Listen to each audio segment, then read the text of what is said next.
Oh man, all right. Fressville Comic Book University, and wow. Okay, last episode. So Claire is the voice of reason from the beginning of this episode. This was a long episode. This was longer than the others. She was the genuine voice of reason there, and yeah, of course, if anybody's going to really bring them together, it's not going to be Stick. It's going to be Claire. So yeah, I'm glad that it worked out that way. Everybody has to go to the Midland Center because that's the epicenter. That's where everything is. That's where all the action is happening, man. So, yeah, that actually worked out. Misty, Misty Knight at one point, I just felt she's just too calm during all of this. But you go figure, like, of all the people who've been through all the different things that they've been through, realistically, aside from knowing Luke Cage, who's super duper strong and bulletproof, that's wild, right? And the crazy tech that Diamondback was using. For the most part, she wasn't exposed to all this mystical kung fu, boo boo boo stuff in the hand and resurrecting ninjas and the crazy stuff. So it's understood that she'd be calm. Ignorance is bliss, right? And she was absolutely steeped in ignorance, thinking, oh, the police force will handle this, and blah, blah, blah. And she was really with the whole police force will handle this. And for me, the whole time, I'm just like, man, Misty Knight that I know from the comics, that's not Misty Knight. Misty was like, the police force is awesome. And then all of a sudden, once, crazy things start happening, and once she wound up losing her arm in the comics to that bomb in the bank, yeah, she suddenly realized that the police force isn't everything. And she went off instead to form her own private detective agency, got hooked up with Colleen Wing, and eventually they became the Daughters of the Dragon. Now, this is pretty much what the setup was here. She comes inside, she sees all this crazy stuff, she shoots a couple people, whatever. All of a sudden, here comes Baccarat, and he's like, shop, shop, shop. And he cuts off her freaking arm. Dude, after the Luke Cage thing, where she got shot in the arm, they were afraid that she was gonna lose her arm, and then she wound up not losing her arm. I'm thinking the whole time, okay, that's it, it's done, it's over. They're not gonna do this. They are not gonna turn around and suddenly make her lose her arm. How could they do it? That's just silly. Meanwhile, there's all these swords flashing around, and I don't think for a second they're actually gonna do it. Got me. Marvel, you bastards, you got me. You got me hard, dude. So she lost her arm from about here around the elbow. It actually looks like she lost the elbow also.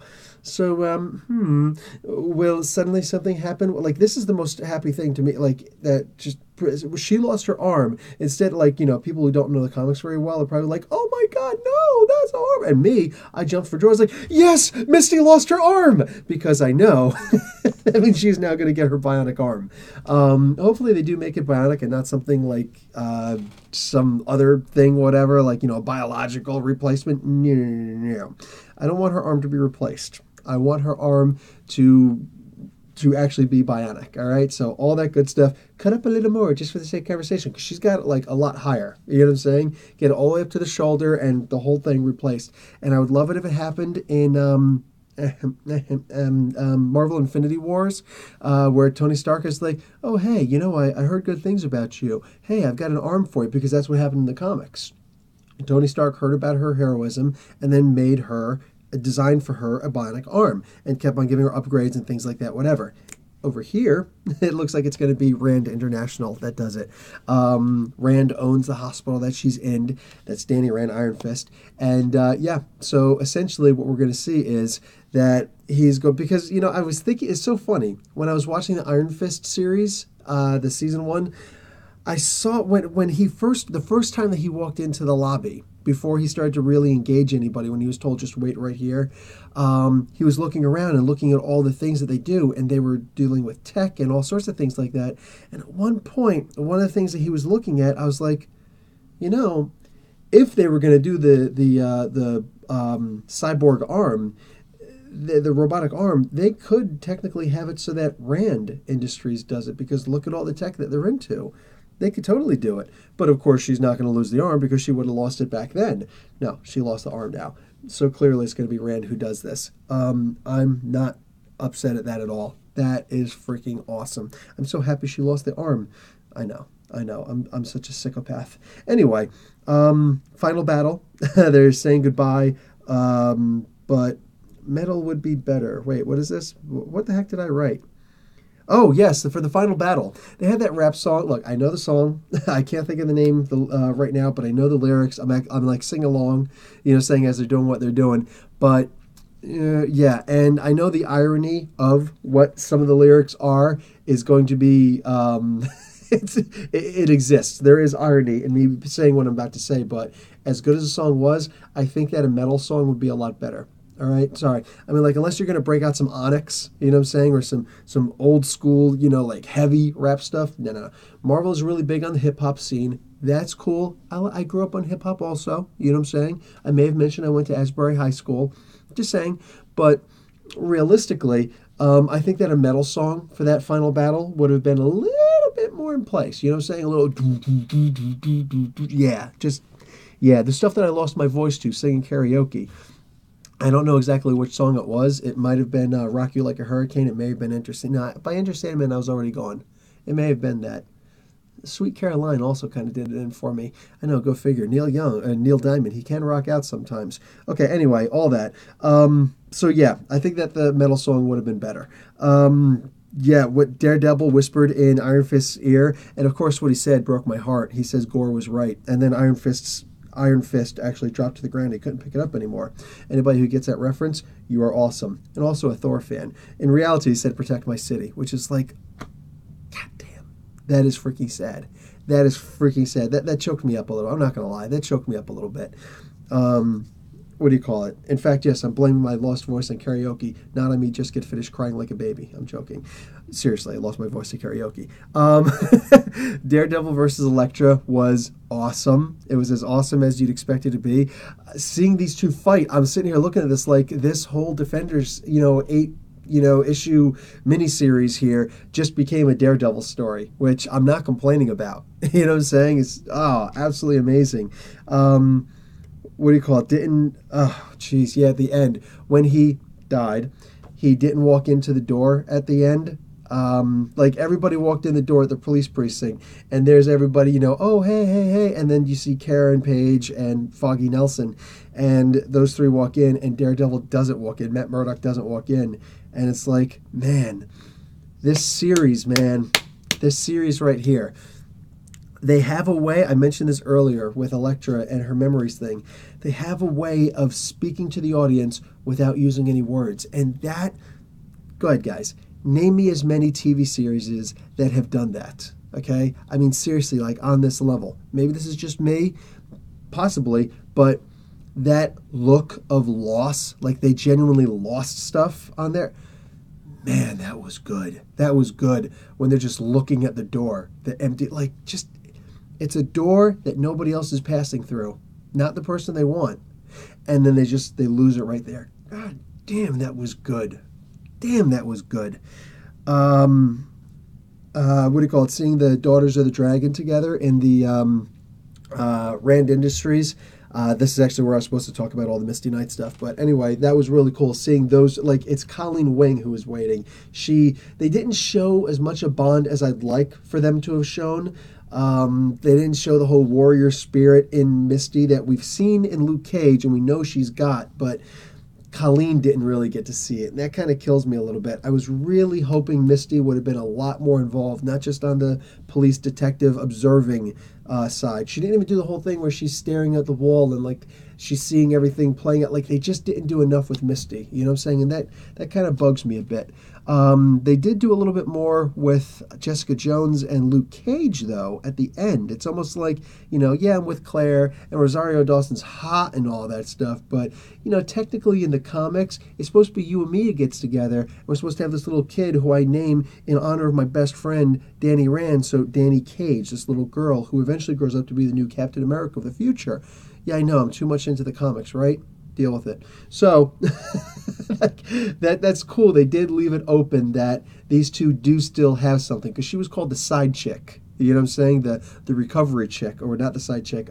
Pops back in Luke Cage said, I can't remember exactly what he said, but he said something to the effect of, your rebound chick. That's what he said.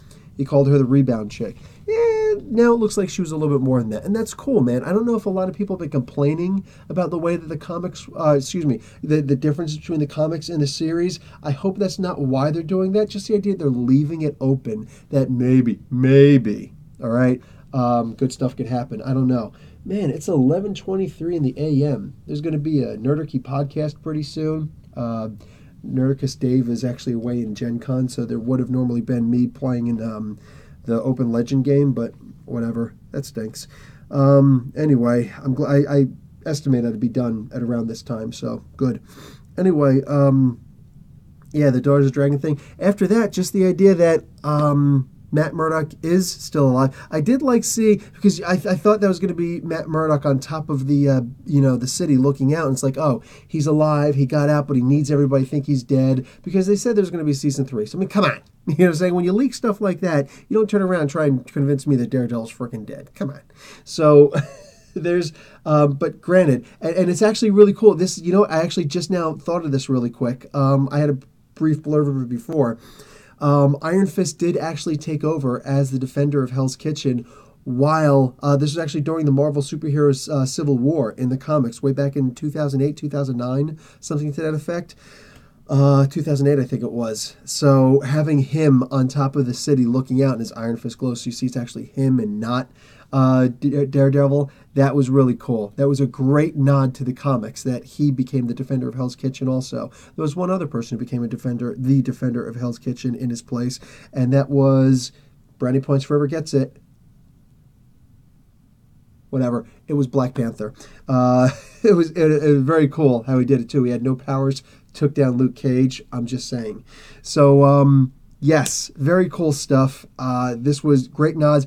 And if you didn't think that the second season of Daredevil was more about bringing in the Punisher and Elektra and all that stuff, it was less about, it really wasn't that much Daredevil when you think about it. You know what I'm saying? The first season was, and it was very Frank Miller-esque, which was, right? But, what we did have here is a little bit further nod, all right? Because what happened? When the nun was sitting there at Matt Murdock's bedside and he starts waking up, cuts and bruises and blowed up stuff all over his body, she says, "Get Maggie." Who's Maggie?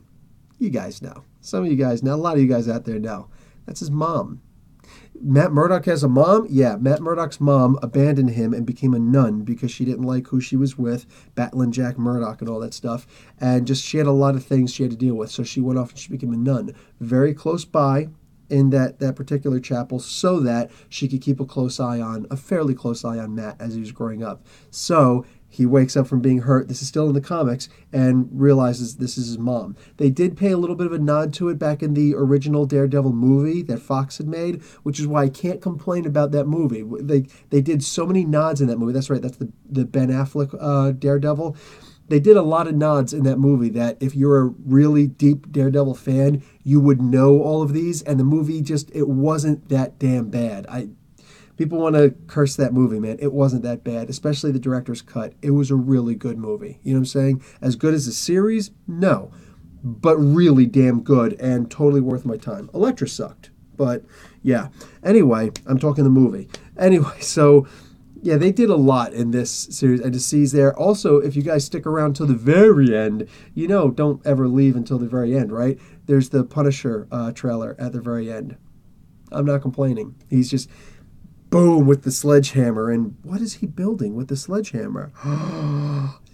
Just gorgeous. Go back and watch it. What do you call it? I am a little disappointed. I'm a little sad that they kind of cock-teased us a little bit with the whole the Stan Lee trailer that they did with the Defenders. And you saw at the very end of that, Punisher shows up. He's like, looks like I'm just in time. I was really hoping Punisher was going to show up and I've been watching you guys the whole time. But yes, it's Frank Castle. No, he didn't show up in this. A little disappointed, but at the same time, we don't need any of the spotlight taken away from these characters. So many characters. Defenders was genuinely Avengers on TV, on Netflix. You know what I'm saying? Look at all the work they did in this. 8 episodes, and look how much they packed into these 8 episodes. I'm exhausted, and it's not just because of the lack of sleep. You know what I'm saying? I'm exhausted at how good this was. So what I'm going to do is I'm going to have to watch this again now with my wife because she weren't waking up until 3 o'clock in the a.m. to watch this stuff. So, psh, I love you, baby. You got a comic book channel. I don't. So, so yeah, I'm going to be watching this again with my wife slowly over time. And then I'm probably going to go back and watch Daredevil Season 2 again because, yeah, I remember the least about that one. So it is what it is. Well, I do a review for them maybe at the end. Maybe I'll throw something together. I don't know. But this, guys, I know I usually give a grade for things, and it usually comes sliding across for my comic book reviews, except for when I'm on vacation because it's live. This is also live, so nothing's come sliding across. But I'm absolutely giving this an A. These guys at Marvel, Netflix, all that stuff, they blew this out of the water. Hats off, man. Bandanas off? My hair's going to go every place. Whatever. But, yeah, this was actually really good. Did I really just take that off? And anyway, yeah, this was really good. I absolutely loved this. I clearly be watching it again. But will I watch it a third time? Dude, the question is, will I be watching it a 10th time? This was amazing. And it really gets me excited to see season 2 of Iron Fist. Yeah, this made me want to see Iron Fist more than Iron Fist did. Really good stuff. I'm genuinely looking forward to it. They've got a next season scheduled for all 4 of those characters and also Punisher. They are also all scheduled, I believe, to be on Netflix for 2018. So again, Netflix is not going to be keeping the not just the Marvel properties, but the Disney properties, any of them, anything owned by Disney. They're losing it all at the very end of 2018. So 2019 on, Netflix, Disney will have its own thing. So yeah, they'll have their own streaming service. That being the case, I'm certain that they're simply going to transfer over there. And it's like, okay, we scheduled to have these seasons with you here on Netflix, but you do understand that we're moving over to our streaming service, right? So they're probably going to buy out the seasons from Netflix so that they can put over there. They're going to be spending a lot of money, putting a lot of money into it. So genuinely, if they're doing all of that, I don't think they're going to screw it up. That's just me. Anyways, guys, that means that we should be able to stream Star Wars Rebels. Just saying. I'm just saying. All right, guys, that's it for me. Professor Bill, Comic Book University. I hope you guys enjoyed this as much as I did. Got to put this bandana back on. Hair's flying everywhere. Got to make some pizza. Spinach pizza. Just saying. All right, guys. Class dismissed.